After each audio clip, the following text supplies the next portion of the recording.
and welcome. I'm Thomas Porteous and you're watching NewsX World. Let's take a look at some of the top stories.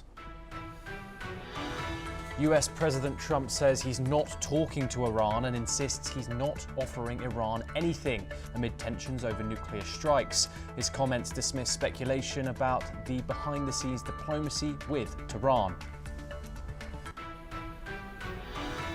France, Germany and Britain condemn threats against IAEA Director General Rafael Grossi after Iran blocked his visit to bombed nuclear sites. In a joint statement, the three nations reiterate full support for the UN nuclear watchdog and its work. Russia's Foreign Minister Sergei Lavrov says NATO's catastrophic defence spending rise will trigger its own collapse and urges allies to follow common sense, according to TSS. He calls the escalation dangerous and unsustainable, warning it could unravel security instead of strengthening it. Israel's military hit Jabalia with intensified airstrikes today, killing a minimum of 15 civilians, according to local health officials. The operation marks a sharp escalation in the northern Gaza offensive, with authorities warning of further operations in the area.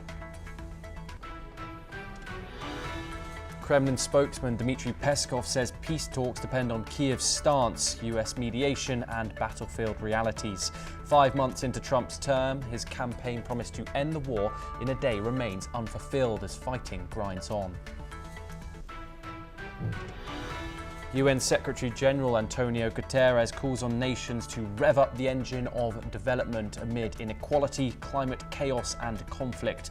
Opening a conference in Spain, he warns that key development goals are slipping away without accelerated investment.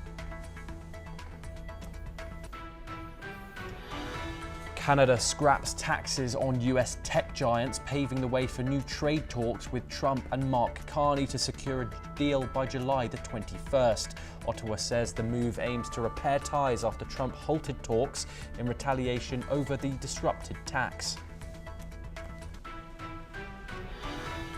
As he turns 90 years old, the Dalai Lama will address a big Buddhist gathering amid tension over who will choose his successor.